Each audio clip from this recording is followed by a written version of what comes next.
ነግሬ ነበር እኮ መጀመሪያውን ማልሰማ ብለኝ ነው። ምንም ደስ የሚል ነገር የለውም። ሰማይ በርግጥ የደከመችው ላንተ ነው። እኔ እዚህ ጉዳይ ውስጥ የለሁበትም። ግን ባይሆን ደከመች ካልክ አንተ ቀመስላት። እንደዛ ይሻላል። አዎ ለራስህ ብዙ አድርገው። እሺ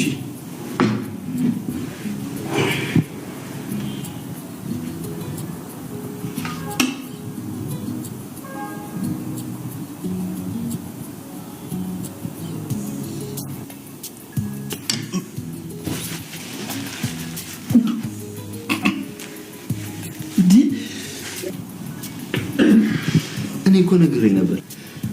ይኸውልህ አንተ ደከመች ፈለጠች ቆረጠች ያልከው ራስህ ነግሬሃለሁ እኮ። ይሄ ምኑም አይጥምም። ሲያዩት ራሱ አያምርም። እኔ ስምኝ ነው። አንተ አሪፍ ያልቀመጥም እንዴ? ምንም አልበላችሁትም እንዴ? ምን ነው አልጣፈጣችሁ? በላን። አሪፍ ነው። ያው እኔ ብዙ ምግብ ስለማይበላልኝ ነው እንጂ አሪፍ ነው። እንዴ ነብዩ ምን ማለትክ ነው? ትጎዳለህ እኮ ምግብ ካልበላ። በዛ ላይ ደግሞ ቁስልህንም እንኳን ይጠግንልሃል። በል ብላ። ምን ከበላ ነው የሚጎዳው? ምን አልከኝ? አንቺ ለምን አትጎርሽም? እስከዛ ቅመሽ። እኔ ማሽ ይቀምሳለሁ። ያው ቅመሽ።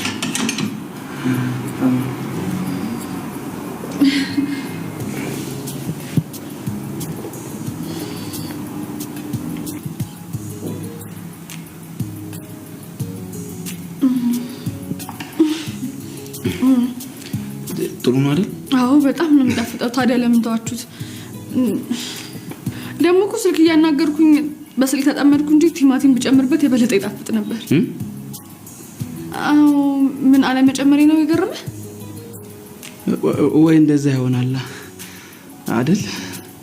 ኧረ እኔ ከልጅነት ጀምሮ ስበላ ነው የኖርኩት፣ ግን አንድም ቀን ቲማቲም እንደሚገባበት አላውቅም። አይጨመርም እንዴ?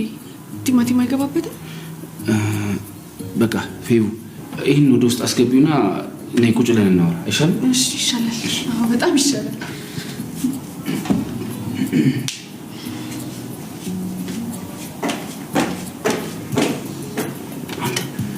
አንተ ምን ዋገልቱ ነች በእናትህ? ወይ እንዳለችው እኮ ቲማቲም ረስታበት ሊሆን ይችላል። እናንተ ሰዎች አማችኋል እንዴ? ከመጀመሩ ነው ደግሞ ገንፎ ላይ ቲማቲም የሚገባው?